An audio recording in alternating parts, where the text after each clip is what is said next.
It was, It was, yeah. and now it's not. Yeah, it should be it now. Yeah? Should be. Okay. Yeah. We'll see what they say. I think this might be my fault. Sorry, YouTube. Sound on YouTube apparently. Yeah.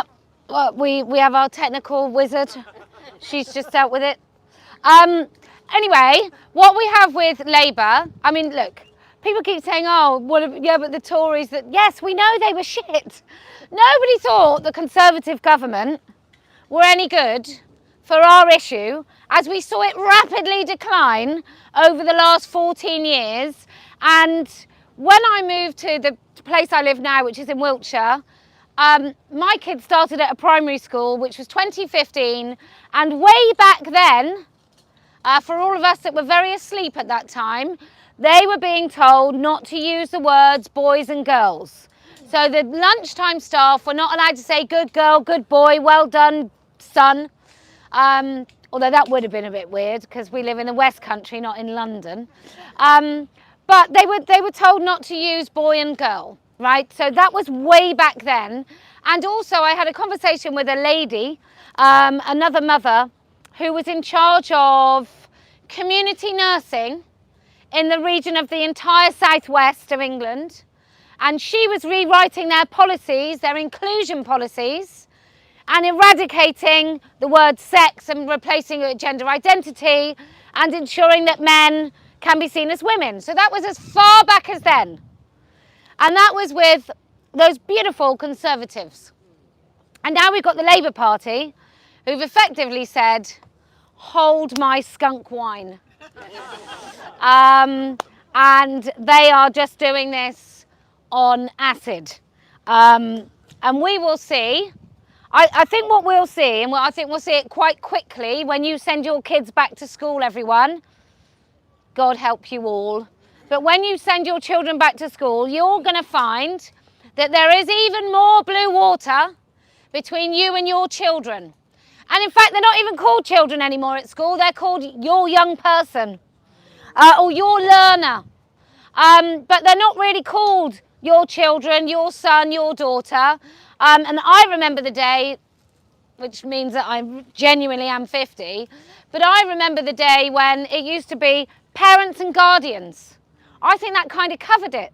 And then you could say your children, because that's what, when you were a guardian or a parent, the people that they were talking about were actually people you considered your children. Or it might even say your son, daughter, or children you look after, right? But now it's your young person, your young folk, your young learner. So I got a letter from my son's school, he's 15, and all the way through it, your young person. And so I just phoned them and I said, if nothing else, it's irritating to read your young student, you know, to read all these words, far too many syllables when you could just say child, children. And it feels really minor, but it is a severance of the relationship that you have, the familial relationship you have with your children. And I do believe that's the purpose. So the Labour Party are going to take this to the nth degree, and there's not going to be a place where you're called their mother. A few years ago, the school wrote to me as MX instead of Mrs. And I was like, I think I earned the right to be recognised as my children's mother when you write to me. At least be recognised as a female when you write to me. So this is, and I live in a place that's got more cash for gold and charity shops than it has any other shops in the high street. Like a really, pardon? Who is that? I want to go there. Do you? So it's got, it's proper declining wages, declining living standards, where actually renting is more expensive than owning. It's like, I would imagine, most small towns across the United Kingdom. Just this sort of rapid decline. And even in those places, you'll find this crap seeping into everything. I bring myself to the GP. So since being unlisted from my GP for asking a woman who apparently I have a big grudge against, come on, how many men do you know called Chuck? None. Literally none. Kai or Ashton. They're not very common amongst actual men either. But I got enlisted from my GPs, and then I was told after my daughter got the date wrong, so I accompanied my daughter to her appointment, and then she was told she was like a week early. And in between that and the next week, I was basically told, you can't come to the surgery. Now that would be okay if I'd violently threatened someone or even been abusive to that member of staff, which I hadn't.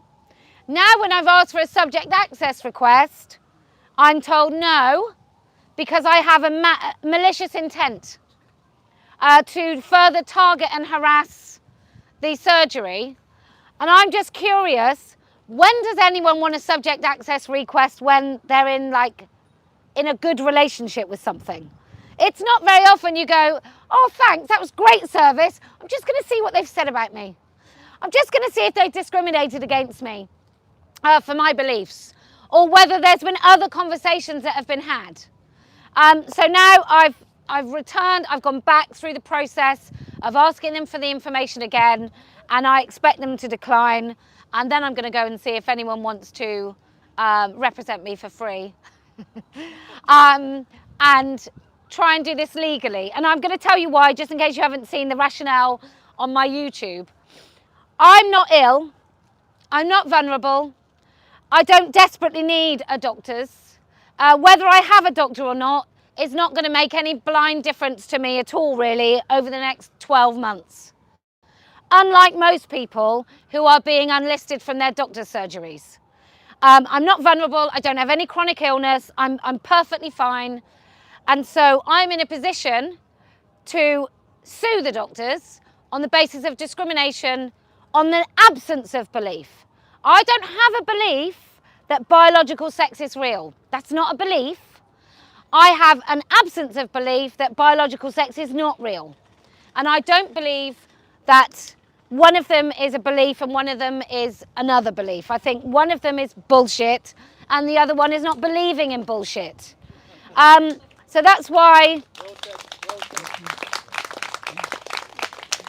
I think I'm in a good position to fight it. Now, if I fight that discrimination, then it means when someone goes into hospital, and I don't know if you heard the TERF talk the other day, a woman went into hospital, she's been chronically ill, she's got a good relationship over the last few years with her consultant, like 10 years she's had numerous autoimmune issues, hospital stays and so on.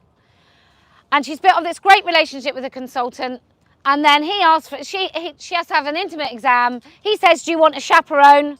She says yes. She's in the middle of an exam, she looks down, and that is not a woman's feat. So the chaperone that comes in is a very eager autogynephile who probably couldn't wait. He probably just hangs around waiting for someone to say, can we have a chaperone? And then in he goes, and she can't say anything because she's worried about the relationship between herself and the consultant breaking down.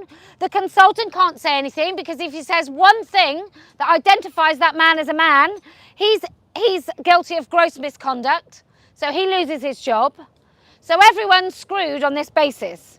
So if I, somebody who isn't reliant on a good relationship with a consultant, can go in and I can actually set a precedent that if you, for want of a better word, if you fuck with our sex-based rights, there will be a cost, a big fat cost, and annoying litigation, then I think that has the capacity to really change what's going on. Rather than a defensive action, which we always seem to have to take, we're always screwed because we're always on the back foot, trying to defend why we know the person with a penis is a man. If we actually take the fight and are aggressive, and the aggressor and the people who take the positive action towards this fight, then I think we might have some better results. Because I think we all wait for something shit to happen and then we got to fight like mad. I'd rather take the shit and dump it on their desks, to be quite honest. So I can only do that if I get some lovely person who thinks I can win the case, and then you get insurance. And that insurance basically, say you win a £500,000 payout, which you won't, but say you did, then what happens is you probably get about 20, your lawyer gets about 150, and the insurance company gets the rest. So it's a really good deal for insurance companies to represent us or be the backing to represent us for free, but they'll only do it if you win. So for them, it's a win-win situation. Rather than have to try and raise a ridiculous amount of money, although I do think this has the capacity to offer a win for everyone because we all use the NHS. And most of us are very afraid of that moment when you go into a doctor's surgery or I recently went for surgery and I had to say, will I get a female? Now in the place I had my surgery, every single woman that goes under the knife, they get a female accompanying them all the way through. From the moment that you have your anaesthetic to the moment you wake up, you have a female member of staff. And just before I went under, I said, can you guarantee that that female member of staff is always female? And I have to say, I can't remember what they said. But you wonder, because why would they? If they're going to be sued for discrimination by a member of staff who then isn't seen as a female but wants to be seen as a female, then they're going to be frightened of that. So we have to make them frightened that we as patients will sue them if we ask for a female and we don't get a female. Because there's so much you can go on. The gaslighting, the mental health injury, the feeling unsafe, the hurt feelings. I mean, if we were in America, this would be like a few £1 million lawsuit, right? But anyway, that's what I wanted to say about those doctors. But I do think, however you feel now, it's going to be so much worse in about 12 months. And then 2 years, and 3 years, and 4 years, and 5 years. I don't even know if we'll have a country we recognise anymore, because I think we'll just lose so many rights that you won't be able to speak about it even if you want to. I think they're just going to persecute our words so badly that I think it's going to be impossible to challenge any of this shit. So, what do you have to do? Well, like the lovely Una to my left, you have to stand up and be counted, and you have to become a candidate. And Catherine's here as well, and there's Linda was here as well. But this is what you have to do. You have to join Party of Women, number one. And number two, you have to stand for local candidates in your local council elections or by-elections. And the reason you have to do that is because these are the places where the conversations are taking place that then inform whether or not that doctor's surgery is going to get away with it. So that's what we need to do now. Like, this is wonderful. This is conscious raising. What we do here is we say to everyone, there's a fire. There's a fire. And what the political party is the buckets of water. That's what the political party can do. It can start putting out these fires. It can start having voices in conversations where otherwise we're not. For example, foster care panels. Like, I heard from a woman the other day, it's so unbelievably woke. Foster care and adoption has been totally co-opted. 2 young girls got fostered with a man, called himself a woman, who abused those girls. So girls go into foster care and then they're abused. I mean, who in their right mind would think that that was an appropriate place to put those girls, even if you didn't acknowledge the fact that they're raging perverts? Like, who would even do that? Well, that's why we need you as councillors on those panels, in children's services, because I'm telling you, every TRA that has decided to run for local elections, they are on all the children's committees, all of them. So we have to be the first line of defence, and that's where Party of Women comes in. So you have to ask yourself now, and I've said this before, I'm going to keep saying it. The question is not why should you. The question really is why shouldn't you? Why aren't you? What more needs to happen for you to do it? Because at the moment we're in a country where, yeah, they might have stopped puberty blockers for a while, but they're building a bloody multi-million-pound wing of the Chelsea and Westminster Hospital to operate on women who think having a fake penis is worth all the ailments and illness and insanity. We've got men going after J.K. Rowling because he really enjoys cutting off women's breasts. So this is what you're going to have to do, and I'm just going to keep every single one of you that I have a conversation with, I will be asking, why aren't you standing for election? Okay, thanks. Right, who has come here to speak? Come on. Is that your hand? No, you're just putting a coat on. Okay, come on, this is Let Women Speak. I mean, I can talk. Yes, come! Are you all right? Yes, I'm really nervous. Oh, you'll be good. You'll be good. We're good. We're all willing good things for you. Okay, I'm really nervous, y'all.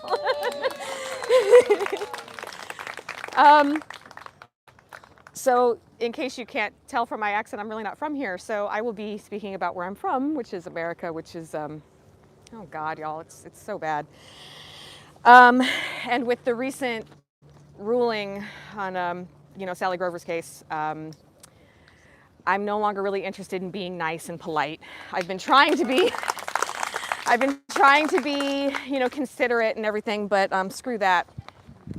And also, I don't know if you guys know it, but in America we have this thing where like racism is like, my God, I'm racist if I sneeze in the direction of like a white person. It's crazy. Anyway, so I just thought I'd bring that up. Oh, okay, I need to speak louder. Okay, sorry. I'm nervous. I just wanted to bring up a few things. I did write, but I typed this up before the Sally Grover ruling, so I just wanted to make a couple of points. Like I said, the gloves are coming off for me.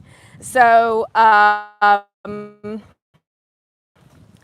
sure that you guys, everyone here is familiar with America's Title IX. Yeah. You guys, yeah, okay. I figured you guys would know.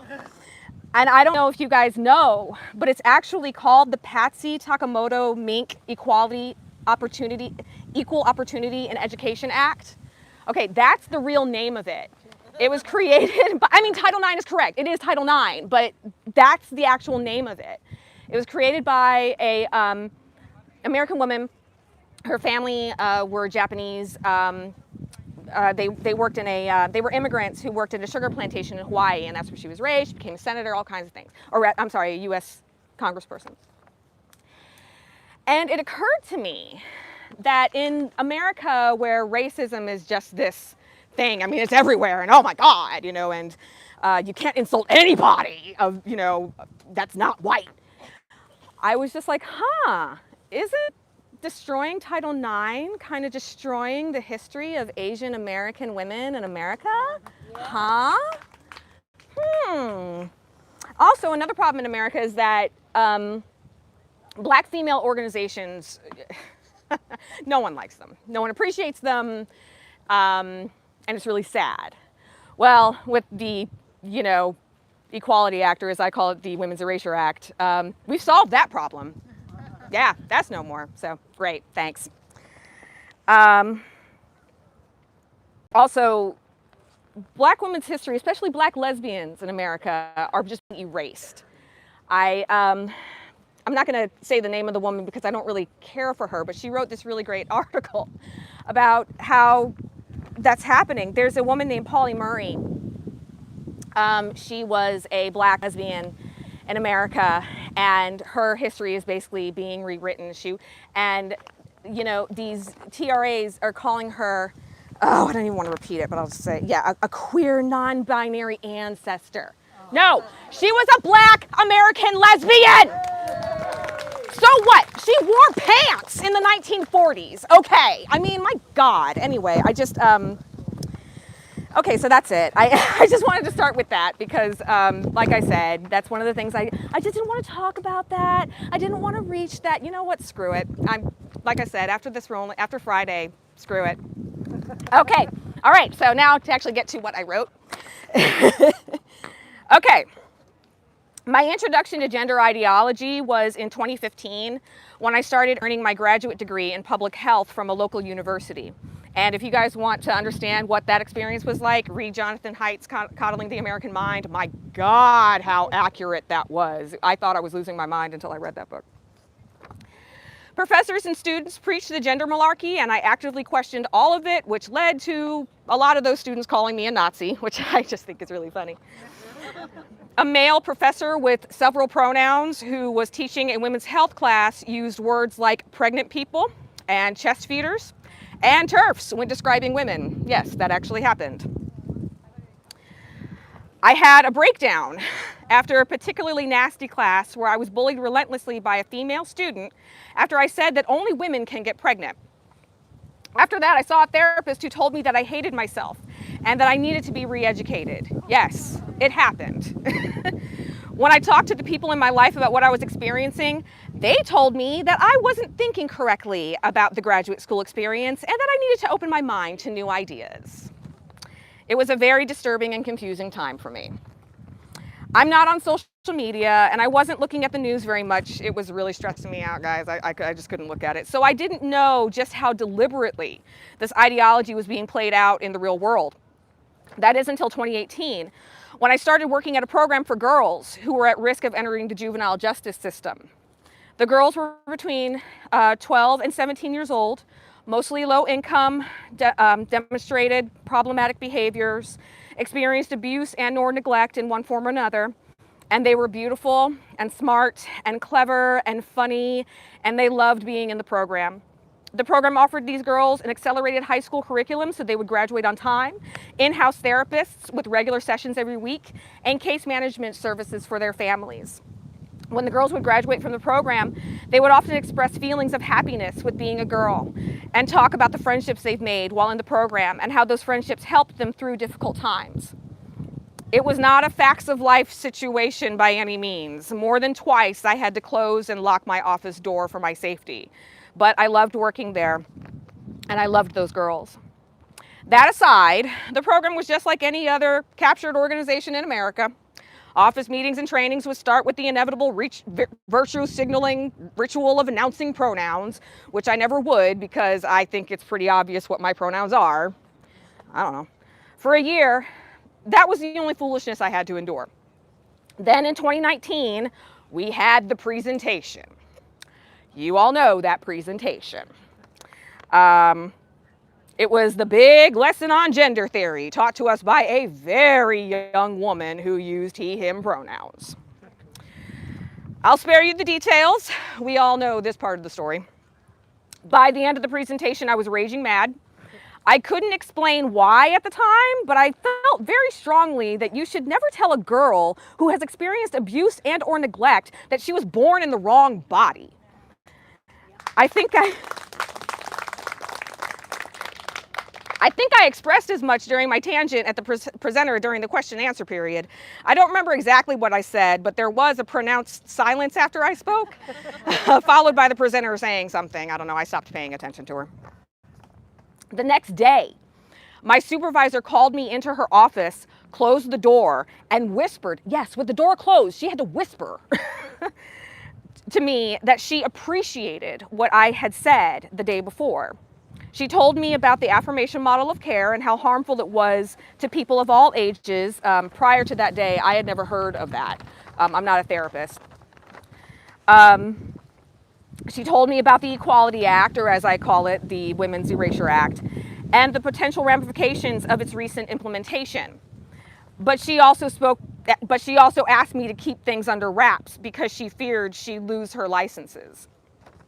Until that moment, I had no idea that this ideology had infected the social order to the point where people were at risk of losing their livelihoods. Until that moment, I didn't realize that men would be allowed in women's spaces and sports with the blessing and backing of my government. Until that moment, I had been living in blissful ignorance, convinced that the worst possible outcomes of this ideology existed only as childish banter in a university classroom. And so began my search for other left-leaning women like me who suddenly opened their eyes and said, oh, hell no, this can't be right. They were difficult to find. As I mentioned earlier, I'm not on social media, so I was unfamiliar with the correct words and phrases to put in the search bar. When I found my first piece, and by the way, I wrote this before the most relevant thing that was happening with her. Anyway, you'll see what I mean. When I found my first piece of media featuring left-leaning women and one man discussing the crisis honestly, I was stunned. It was a video of a panel discussion from the Heritage Foundation, an organization that, all due respect, I do not support. But there they were, supporting left-leaning panelists, all of whom expressed feeling odd speaking in such a place. And I mean, really, y'all, as an American like me, that was really weird to see. But I digress. It was then that I realized that the media bias I had gotten used to from all sides, not just from the left, had reached a new level. Left-leaning people don't want to hear from left-leaning people who break the narrative that all left-leaning people are united on this issue. We're not. I'm not. Oh my God, what is wrong with these people? Anyway, so when people ask me why I care so much about this, I think about how this ideology is an insult to all females, but especially the girls in the program I worked for and other girls like them. It's insulting to say that girls and women who don't wear makeup or don't wear high heels or skirts are not real women or belong to some subset of women. It's ridiculous. It is insulting to tell girls and women that they didn't train hard enough when they lost to a boy or a man in whatever sport they play. It is dangerous, cruel, and insulting to tell a female prison inmate who more than likely had experienced abuse at the hands of a man or men that she will be sharing her cell with a man convicted of rape. What are we doing? This is insane. This is nuts. And if you spend any amount of time researching the horrors committed on women's bodies in the name of medical advancement, it's an insult to all women and girls when you tell any one of them that they were born in the wrong body. That is why I care so much, because girls at risk of adverse life outcomes need reality, sanity, and evidence-based mental health practices, not more insults and abuse from the world around them. Thank you.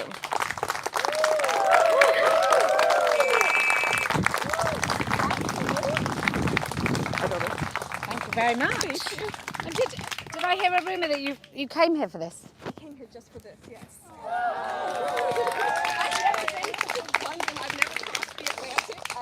Really? Oh my God! Oh, wow! Just asking a question. Can you put your hands up if you signed a statement that maybe you didn't read so well? Anybody? No. Can you put your hand up if you felt the statement might have been about you? It's about all of us. It was about all of us. It wasn't just me. I'm not shouldering that burden. But like I said, I don't know if you watch my YouTube, but like I said the other day, oh my God, I swear I could have written it myself and it would have done just as much as positive PR. In fact, I might have written it myself because it's done Let Women Speak so many favours.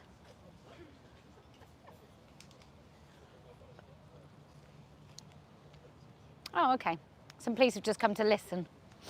Can I just remind you, when we went to Brighton, the police were there to listen to our hurty words. I was there. Yep. Well, it was your words especially, yeah. Old library disruptor.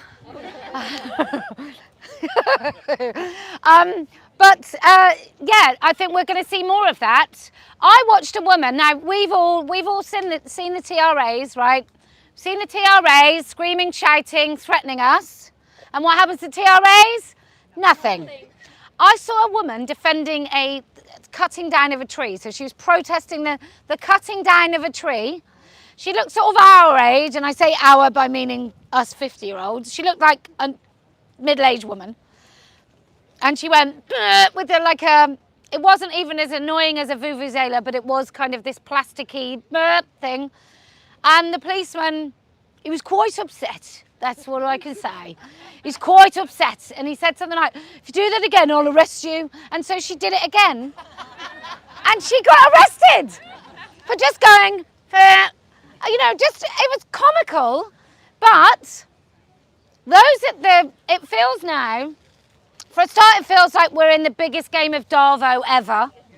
It feels that everywhere you look, you've got, there's just so many on my Twitter timeline, my Twitter feed, there's so many what the fuck moments that I'm running out, whether it's the police looking like they're in hostage videos with a group of men. It's so weird, there's never any women in those intimidating little lineups, but a group of men behind them.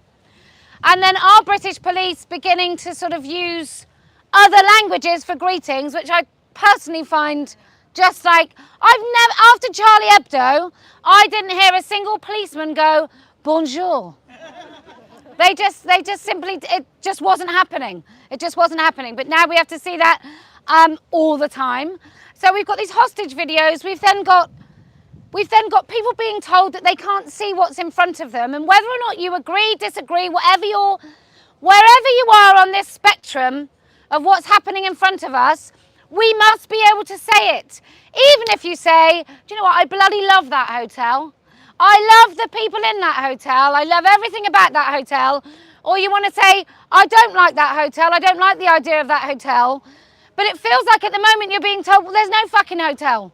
You can't see a hotel. What are you talking about? It's a figment of your imagination. You mustn't speak about this hotel.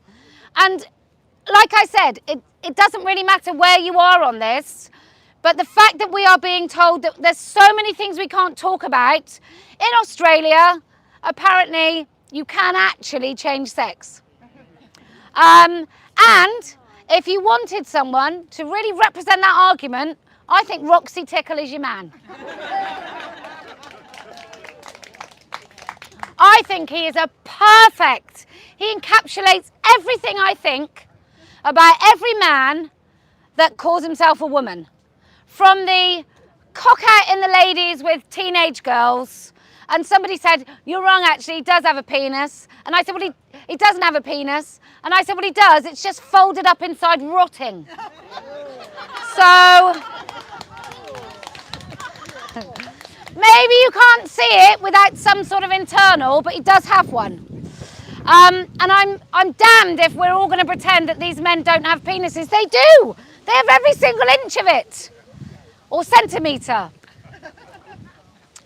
Or necrosis, whatever you want to call it, but they do have it.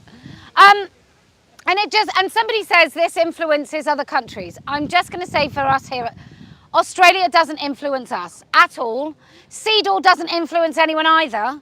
So we may celebrate this idea that we have some signatory thing that means that people are going to blah, blah, blah. And do you know what difference it makes to us? Nothing. Doesn't make any difference whatsoever. Which is again why I return to political parties and suing the arse out of someone in an aggressive mood as opposed to a defensive move.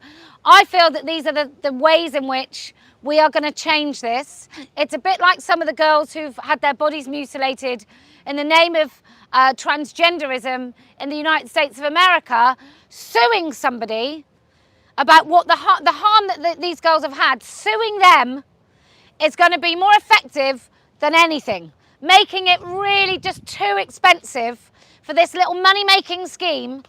That's going to be the only thing I think will work. Because, and I'll just say to all you Americans, I would vote Trump. So, What's wrong with Kamala Harris? she's a woman. I don't think that qualifies her into anything, to be honest. But I just think Kamala Harris has already shown us. I mean, she announces her pronouns. I think she's probably doing it because it's politically expedient, but I don't even know if that makes it worse. To go, she is. And if you were right here, I'd ask you to speak. But you're not. So this is where we are in the United States of America, that on this very single issue, which is why I'm single issue. Somebody said the other day, I say somebody, not many people have heard of her. She's barely heard of herself, but she writes a lot. And she was sort of saying, this is contingent on this, and this belief is contingent on this. No, it's fucking not. Knowing a man is not a woman is not contingent on anything. Even that cat over there agrees. It's not contingent on anything. Not wanting a bloke to get his penis out in front of young girls in a changing room is not contingent on whether or not I think the Netherlands is a nice place to go on holiday. It's so unrelated, because it's a fundamental truth that you don't need anything else as a qualifier or a qualification to think that way, because it's the truth. Not my truth, not your truth, but the truth. And the only people that try to convince you that this belief means another belief, means another belief, means another belief, are people that want you to fall in line with their beliefs on everything. So they want to tell you that if you think that men can't be women, and you want to talk about it, and you want to talk about two-tier policing, that all of a sudden you're in bed with the far right. When actually what they're saying is that they don't want you to be anywhere else but in bed with the far left, because that's where they're coming from. And far right used to mean in opposition to the far left. It doesn't actually mean anything. I mean, I don't even know if the people accused of being far right genuinely want authoritarianism. I don't expect they've thought about their racism that deeply. But also the people accused of being far right or protesting are also not necessarily racist. I mean, nothing is solved by robbing Greggs. Nothing. Not even hunger. So nothing is solved by... And also, I just want to say, I don't know if you've seen any evidence of this, but we've all been accused for knowing that women don't have penises. We've also been accused of supporting criminal, violent behaviour in the riots. I haven't heard a single account say things like, oh, they've got legitimate concerns to smash up shoe. Because I just don't think anybody has seen that. I do, however, think that people protesting who have voted and not seen any fruits of their vote be born, which is why Brexit was so popular, because it was a yes or no. And those people protesting, it's because they haven't been listened to, and they've tried other ways, and that's what happens. That's why we're here, because we're not being listened to. So now we're trying to galvanise so that we are a force to be reckoned with. So I don't really want to go too much on other issues, which obviously protests are, but I just feel that we and them and lots of people are just being castigated. And I think the essence of it is class war, which is why you'll see people at the bottom being pitted against each other. And then you see like the Dutch farmers, or you might see the Canadian American truckers. And it's all the people you clapped for, right, every Thursday. Oh, it's so great, it's so great, so great. Well, they want rights, fuck them. But it's all people that the polite society called key workers. And now, obviously, they're just Nazi scum. So it's a very quick transition. And if you're not already Nazi scum, you haven't been working hard enough, just saying. Okay, who else would like to speak? Come on, don't be shy. I'm going to ask. Oh, well done, you've done it. Ooh, are you coming? Oh, come on, love.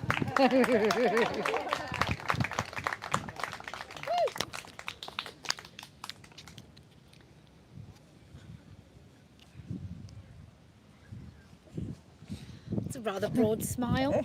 What's going on? I was just thinking of being pulled up. Come and stand here, then. Right. Well done. Well, I was just going to say, if you voted for the Labour Party policy, in their manifesto they said they would stand up for women's rights. And we now know that is total lie and it's totally untrue.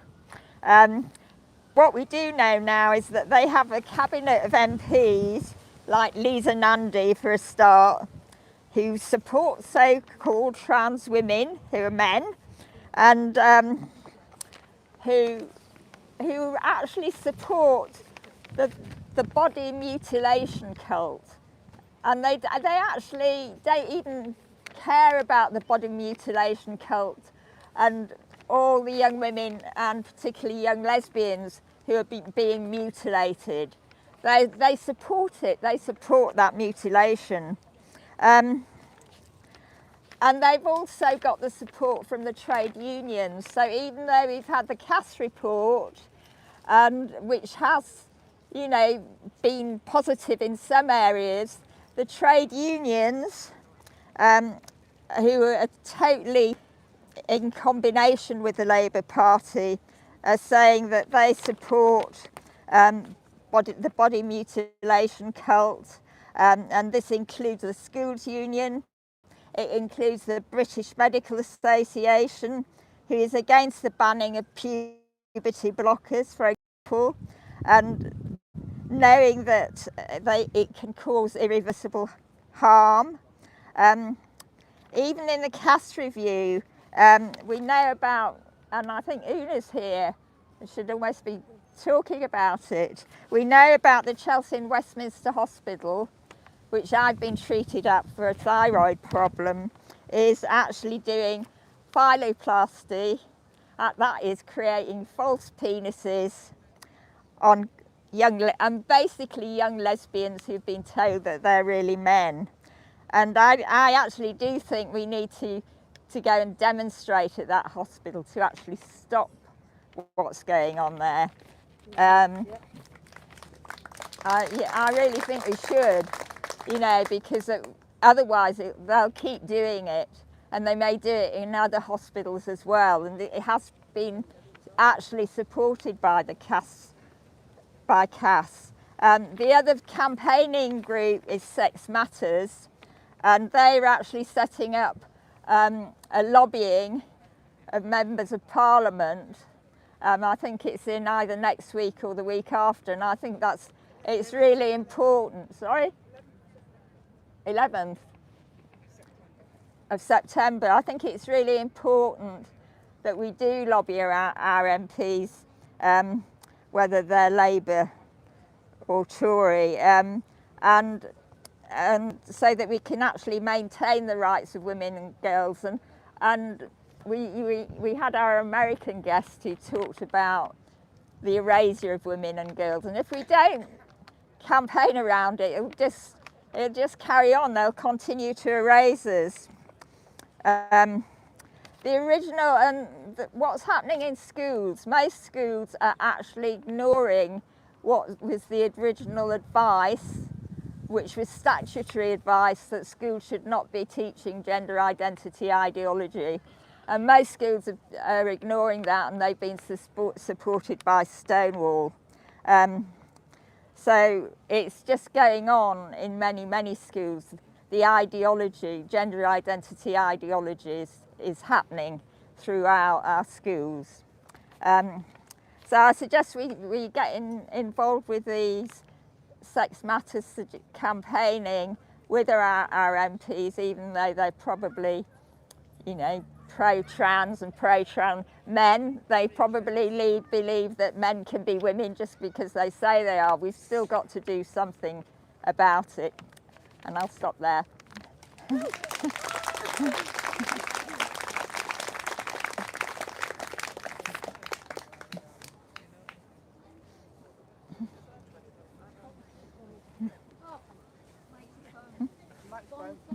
Oh!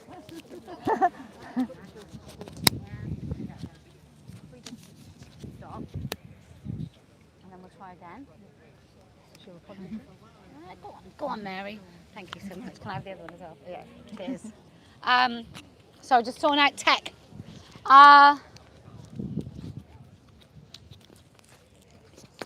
Right. Who else is going to speak at this amazing event? If you've just joined and you don't know what we're doing, this is about keeping men who call themselves women out of our spaces and our sports and so on, and ensuring that your kids can go to school without being asked whether or not they've got a gender identity based on whether or not they played with Barbie when they were 5.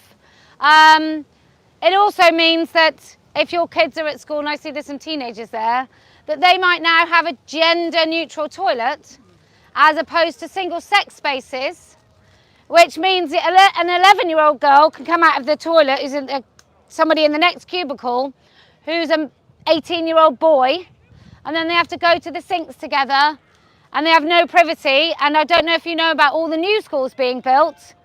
And I talked about this last time, but I think it's worth repeating. They don't have, like, when they say gender neutral, so unisex toilets, it's not even in another room, it's just cut out. So between you and somebody waiting on reception in your school that often looks like a faceless, horrible, sort of Russian psyop office, when you come, between you and everybody else, it's just a door. So when you're in the cubicle, and maybe you're silent, maybe you're not, maybe you don't feel very well, maybe you just are deeply embarrassed, and maybe like some girls, you don't actually go to the toilet all day because you know that boys are outside the cubicle timing you to see what it is that you're doing in the toilet.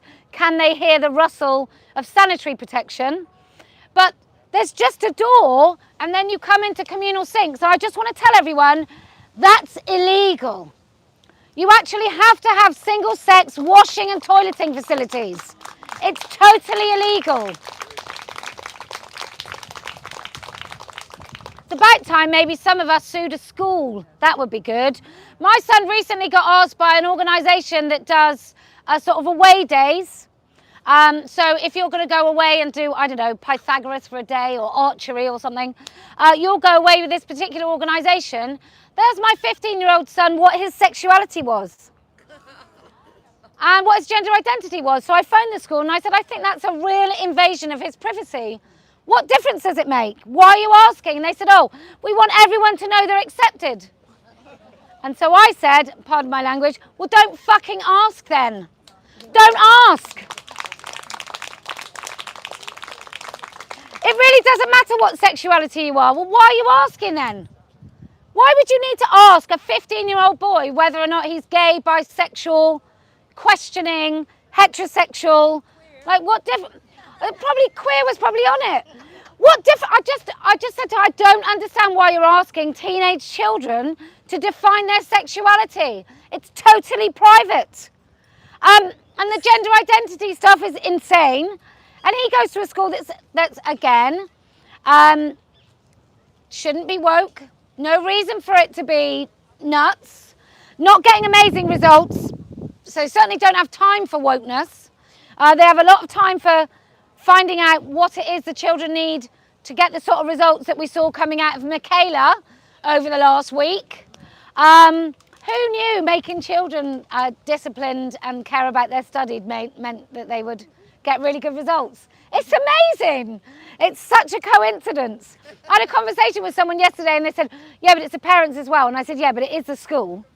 Yeah, but it's the parents because they couldn't. And I was like, no, it is a school. Because if you send your kids to that school, you can't be a parent that doesn't care. Because your kids won't stay at the school if they're not doing the homework. And it used to be that school kind of gave stability to children with chaotic lives. That they knew that from 9 until 3:30, that they were treated like somebody that could be something and could achieve something. And I'm not saying that's always the case. But when my kids went to a state school and one day on my way into that school, there were kids hanging around outside lessons, outside the school. There was another kid repeatedly banging a scooter against the reception desk. No, absolutely no respect. Another kid swore in front of a teacher. Nobody even blinked an eyelid. Like they didn't do anything. And I just said, you have such low expectations of these kids. But even those schools with their low expectations have pride marches. Like, oh my God, just help these children so that they can leave school with some sort of sense of achievement. They don't need a rainbow flag shoved down their throats. Anyway, who else would like to speak? Yes. Oh, you'll be all right. It doesn't show. Come and stand right here. There we go. Sorry, I've got That's okay. Guacamole on my hands. Hi. I wasn't planning to speak today. I'll try. And I don't really have much of importance to say. But I first came to this about 6 years ago. I first started reading about it, and I never came from Be Kind. I was never kind because I didn't believe it. I thought it was some David Icke bullshit. Like, that can't possibly be true. Nobody believes that men are women. And then I realised that, yes, they do. And we're kind of in trouble and will be disowned if we dare say they're not. So I kept my mouth shut for 4 years. I said nothing, not even on my social media. And then it was 18 months ago, I just thought, no more. And I bought an adult human female t-shirt. And I went to my first Let Women Speak in Glasgow, which is where I live. And within a week, I no longer had any real life friends. And still don't really. I have a lot of lovely online friends, mainly through gender critical stuff. But do you know what? I don't care. This is just too fucking important. And I will not wished. Thank you. Can we, thank you so much. I'm just going to transfer. Well done. If I can stop shaking. Thank you. No, you did great. I'm just going to have to share. I'm just going to have to share this feed onto Twitter, and then there. Okay. All right. Who else would like to speak? Otherwise, I will just crap on for. I can talk relentlessly. So, come on.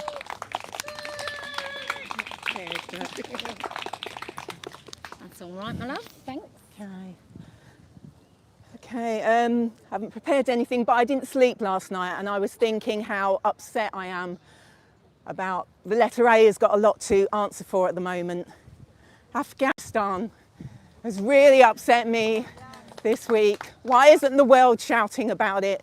These poor women, it's like they're being buried alive, and it's been like that for the last 3 years for them, and now they've got nothing. And I don't know what to do with my anger, to be honest.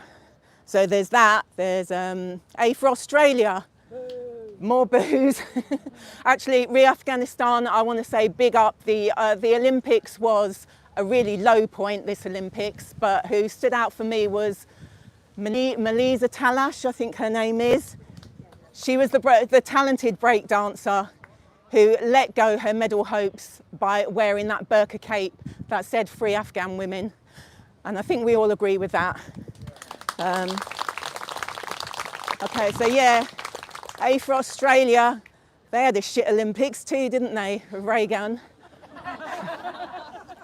And now with Sal Grover's result, not good, but I believe it will be appealed and we will win. Remember that Maya Forstater won on appeal, and I think that's where this will go.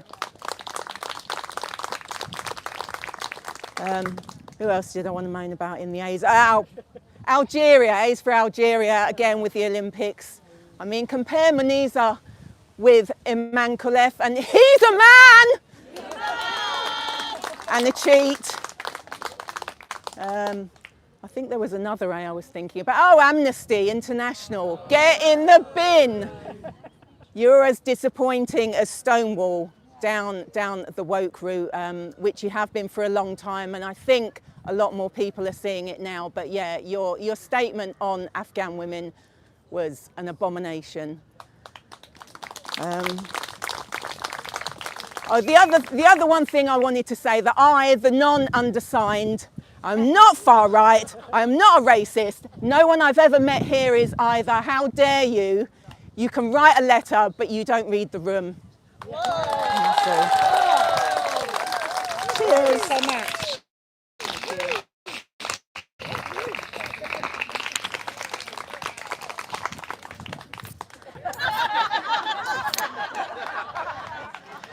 Gold! I don't know what you're saying anyway, because that man has had a full makeover now and he's got 2 layers of foundation on and filters, and he's just as much a woman as Roxy Tickle. So, I mean, it's like, in one respect, all these men that get to compete as women, they come from dirt poor countries, and in one way, they can take their family out of abject poverty, and they can rob women of, I mean, I don't know. Algeria is not a place that I've ever thought I'd love to go. Maybe I'll travel on my own. Seems like a gorgeous place. And we know that none of these men around him think he's a woman, because they wouldn't have had his filthy, dirty, womanly crutch round their necks. So we know that everyone's operating on this lie, but God, they must make so much money out of him. What was that, 196,000 you win at the Olympics? So we know, maybe they were Algerian, I don't know. They all sort of went en masse when we started talking about human rights. But yes, it's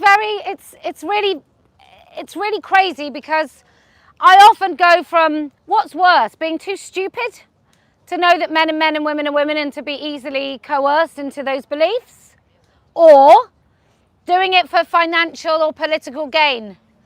And I guess the latter are the worst ones, because they know while they're stamping on your face, they know that they're doing it and they don't even believe it. They don't even believe what they're doing. I've got really thick shoes as well, so I could do it back. But we don't, do we? We women, we don't even moan about anything. Misogyny is a hate crime. The most women do about anything that would even qualify as a misogynist crime is this. Oh. Because from what?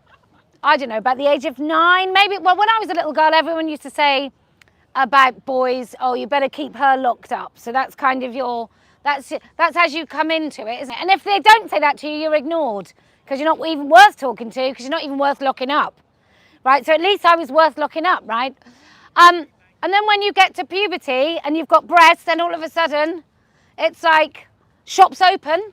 Do come and have a look at the window at all these men, every man, even though you're like 54, just carry on and look at me, make me feel uncomfortable. And women have so much of that by the time it gets super serious and just relentless, we don't even notice. It's just kind of, oh, not again.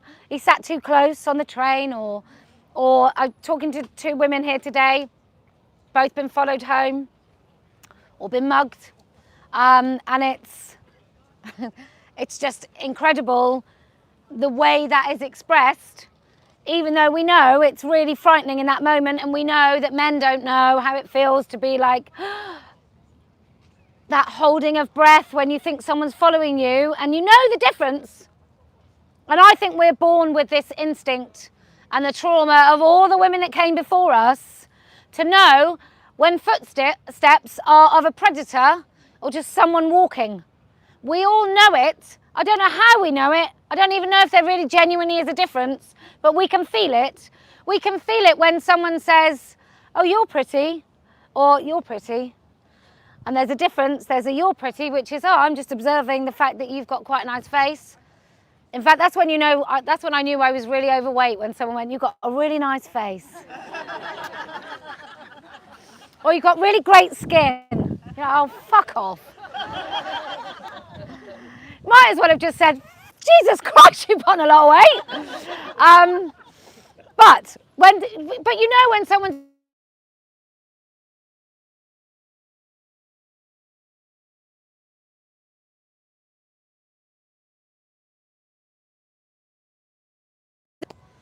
to be. Let's not go into that. Okay, who else would like to speak? No one today. Are you too hot? Come. I just bit my own tongue, Mary. Just bit my own tongue when I was talking. Hello, hello. Yes, hello. Ooh, thank you. I I had something written last time I was here, was at Brighton, and I spoke for the first time without anything prepared because it was outrageous, and I was motivated to speak out of absolute outrage at the crazy attempt at silencing us. I went home and I wrote something that was all about the politics and being silenced and blah, blah, blah. And I edited it to say the Olympics, Afghanistan, Roxy, blah, blah, all of that stuff. But actually, having looked at it and thought, I don't want to read that nonsense, because the most important thing is to talk about the regulation of women's bodies. So we can all sit here and say we want to be free and we want blah, blah, blah. But when push comes to shove, the regulation in America, in Afghanistan and here is on women's bodies. And what we're taught when we're young is wear a skirt, we're going to make you wear a skirt to school, and then we're going to tell you don't show anyone your pants, don't cartwheel, don't run upstairs, don't regulate, self-regulate as a child. And we grow up and we learn that it's our fault. How someone sees us, if someone sexualises us, if someone comments on our boobs, if it's our fault, because we've somehow allowed that. And the issue is always placed on women.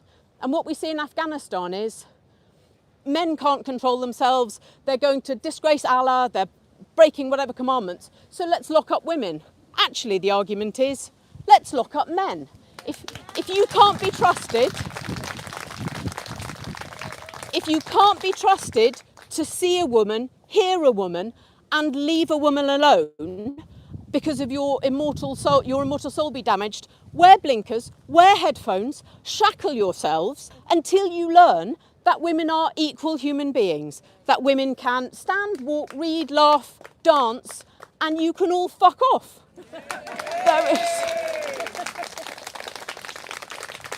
So my takeaway is stop regulating women, stop telling women they have to have a pregnancy go to term. If you don't want unwanted pregnancies, then criminalise the men that make them. Criminalise all of the men that are assaulting and abusing women. Start by leaving women alone and finish by hopefully educating men to be responsible, reasonable, decent people who don't need to be regulated. But until then, regulate yourselves, shackle yourselves, blindfold yourselves, wear ear defenders, but fuck off because we're here. Yes. The end. Thank you. Some of you might not get this impression, but a certain somebody might have a Bugatti going to prison really soon. Isn't that great, Mr. Andrew Tate? Can I just say it's been a source of endless disappointment that some of the people that I did quite like in the Conservative side of things have been championing Andrew Tate. And then I was at I can't divulge too many details of this, but one of my children was saying that one of his friends is a OnlyFans agent. Do you know what that? I didn't know that was a thing. Do you know what that? Shall I explain to you what that is? So basically, you then set yourself up as some sort of manager, and then girls send you the pictures to ask you whether or not they're all right. I mean, if you're a 21-year-old man who likes pictures of naked women, I would imagine this is quite a good way for you to earn money. Oh no, can I have a different picture of you naked? Can you do this? And then people put in requests, and then you answer, and then you take money, which I am pretty sure is the Andrew Tate kind of pimp, isn't this great school of wankery. And I'm really hopeful that he gets locked up and there are some very serious thoughts in any man's head, any young man's head who thought he was any sort of hero. I mean, you do have to be quite thick so to think that he's anything, but hopefully he'll now go away for a really, really long time. And I'm not going to say I delight in suffering, but the fear on his brother's face in some of those videos made my heart skip a beat. It was really quite lovely. And obviously in that statement or in the following incoherent 50, 75 tweet threads, it did say that loads of us defend Andrew Tate. Again, I don't know a single grown woman or not grown woman or anyone at all, even with a hint of a vagina, who has ever said anything other than scathing things about this disgusting, misogynist, woman-hating pimp.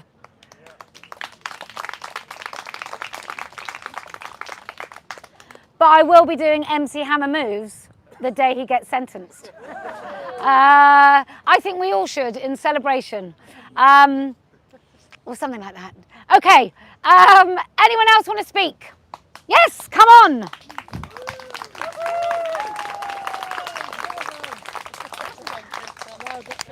She's warming up, she's warmed up. I'm so angry. Oh, I don't want to catch your hair, my love, that's all. And I don't know which one works. They both work now, Mary. You don't know. Right. Well, I was one of the ladies that Kelly was talking about before. I was followed home from the bus on Friday night. Friday night I was annoyed. Friday I was annoyed anyway because of all of the things that are happening. And the cherry on the top, the parsley garnish on the shit sandwich was I was walking home from the bus, 4 minutes home from the bus stop. A man jumped out after me and I knew he was following me. I knew. I doubled back on myself and he doubled back. And then he said, "Don't be scared." So that's when I ran. Unfortunately, I managed to run to a friend's house who let me in. But what I wanted to say is all of this thing that we're saying to girls, if you get your spidey senses, don't act on it. He's perfectly entitled to be in your toilet. No, he isn't. If you, for any reason you feel uncomfortable, any reason you feel icky, any reason you feel you might be in the slightest bit of danger, don't matter if you offend a stupid man, it doesn't matter. You get yourself away. That's all I wanted to say. There you go. Point well made. Thank you so much. Oh, sorry. Yeah, that's the worst, isn't it? That's the worst thing. Predators rely on people feeling polite and wanting to be polite. And if you haven't read it, you must read The Gift of Fear. And he talks about what predators will do is they will use your politeness against you. And that's kind of what we see on this giant scale now, isn't it? I mean, is anyone really supposed to say about Roxy Tickle, who I think should be the champion of all men who call themselves women? I think he should be the dictionary definition of men that call themselves women. And I'm a big fan of dictionaries. But he, I just think, are we supposed to feel, is anyone supposed to really feel worried about offending a massive, great big bloke like that? And the answer is yes, you are supposed to worry about offending him. You're supposed to think that he's vulnerable, because it's the ultimate in Darvo. You're supposed to think that these men are so fragile that they just want to masturbate in the toilets. And you bitches, all of you, are getting in the way of them being sexually aroused in your spaces. And sometimes, with your nasty, exclusionary tactics, you prevent them from wiping their own semen on the toilet roll before you use it.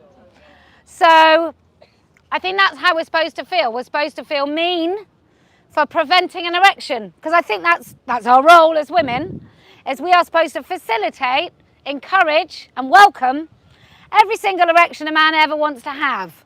And I say that knowing that I sound like a rabid feminist. I know that, but the older you get, the more you know it's true. That's why once my face falls off, which it seems to be doing as I've kind of hit 50, once my face totally drops off, my bones, I'm no longer relevant. I can't facilitate that erection anymore. I can't encourage it. I can't even welcome it with drugs. And so that's why women become irrelevant, because we're no good. And it sounds, I hate myself for saying it, but it is true. I mean, that's the very nuts of it, right? Pardon the pun. But that's the very essence of the difference between men and women. And there's plenty of men that aren't like that. We know that. We know not all men, not all feminists, not all erections. We do know that. But that is kind of the underlying principle of it all. That you become more interesting to men when you can facilitate, and are far less interesting when you're not. And they're angry with you when you don't.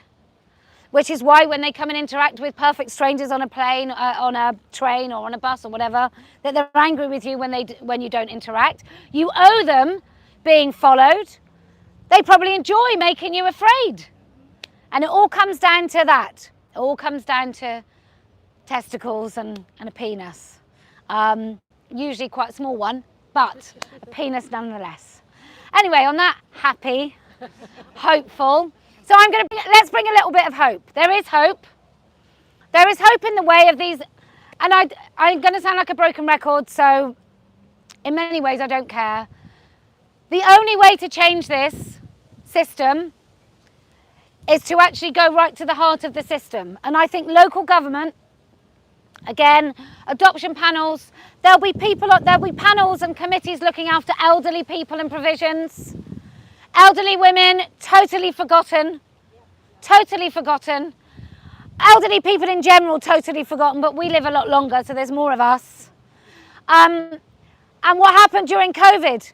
Some people didn't see a single fucking soul for 6 months and then died. Nobody cared. Nobody cared about women and men dying in nursing homes. Nobody gave a shit about that.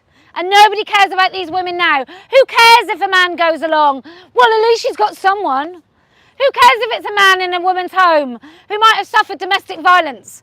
Who might just actually not want men to come in her house when she's on her own? Yeah, but who cares? You know, at least she's got someone. She should just be grateful, is what I've heard people say who oppose the idea of saying women in these roles. Women always used to do the caring roles because we're better at them, and I know that sounds sexist, but it's true. Men can probably do boring work like brickwork a lot better than us, but we can care for people a lot better than them. And it used to be a profession that had standards and where people weren't taken advantage of, and now what you've got, predominantly female workforce, and what happens to them? They're not even paid in between appointments. They've got to get from one person to another on the lowest budget possible, and those 15 minutes it takes them to get from one person to another, they're not even paid for. And then the end user can't even insist on a woman. She can't even insist on a woman full stop, let alone a woman who actually is a woman. So these are the sort of situations and decisions that you will be party to if you are a counsellor. So that's why it's really important. Now, love him or hate him, Nigel Farage, UKIP, blah, blah, blah, they did very well in local elections. They really got their foot in the door. If you want to know why our police are in hostage videos, speaking Arabic, that's because what that particular population did is it got elected on loads of councils. Okay, so I'm not going to make a comment either way. I'm just saying that it's a very good method. The reason you've got DEI shit everywhere that basically just means trans these days, doesn't really mean anything else. But the reason we've got that is because people got elected into councils. My local council has got the hero, Helen of Belcher. And when he's not driving that truck, he's on lots of children's committees. I don't know if he drives a truck, he just looks like he should. But he's on lots of children's committees. So this is what we have to do. You have to be on panels that look after people with special educational needs or disabilities. Again, people with disabilities, totally forgotten. Who's going to look after them? And actually, they're already made to feel that they might be a burden or that they're lucky for having someone to come and actually look after them in their own. Aren't you lucky that you're not in an institution? Isn't that great? So we're going to send a man. If you don't like it, nobody's coming. So these are the decisions, again, local councils. And I'm afraid you're just going to have to do it. Because standing here is wonderful. Getting a mild tan on a lovely sunny afternoon, brilliant. It's not going to help the people in your local area, and nobody else is either. So it's you or it's no one. And that goes for everybody watching. It's you or it's no one. And that's it really. There's your bit of hope. And also that most people know this is bullshit. And the good thing about Labour is they are going to ram it down everyone's throat so hard that everybody will be choking on this nonsense. And so a lot more people will be coming up for air. I'm just going to do a very quick reminder about police. They're the people in the hats. You don't see them round here much.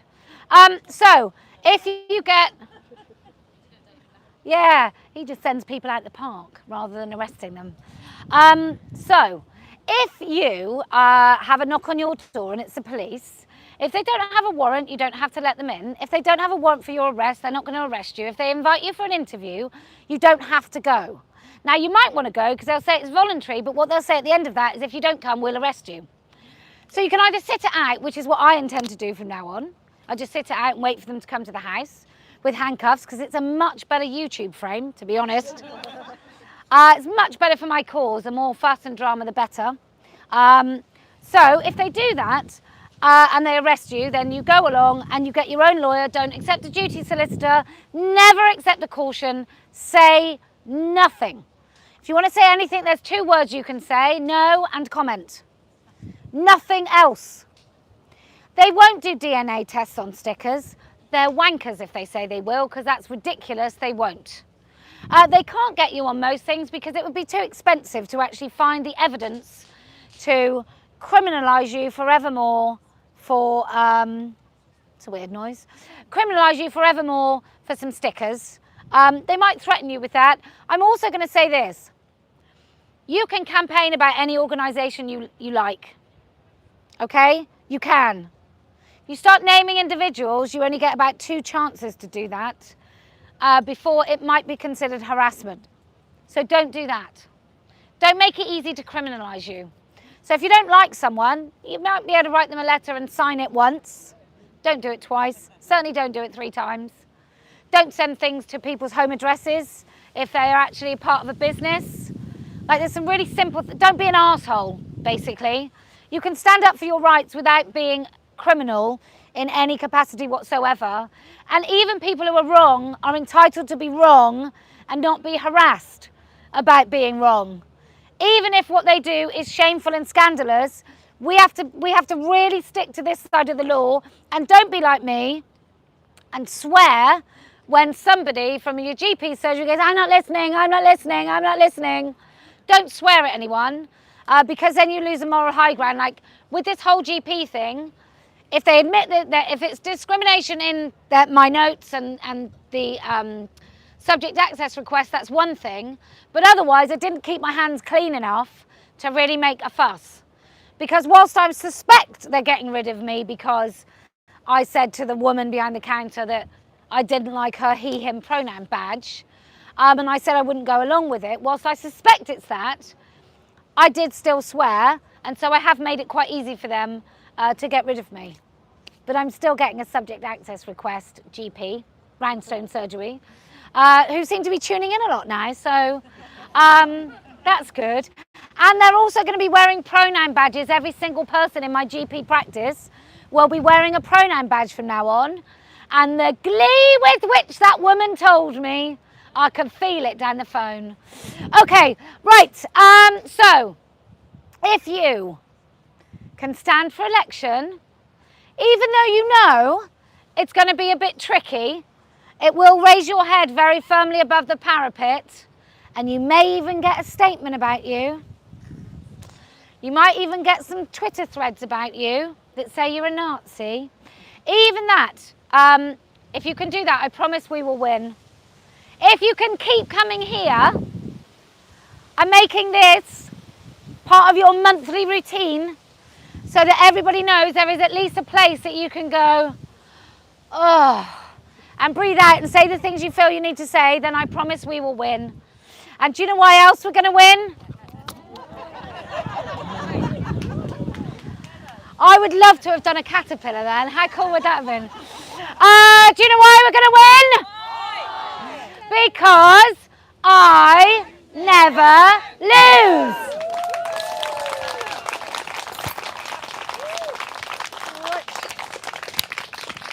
Nice to do that. Yes, please. Thanks.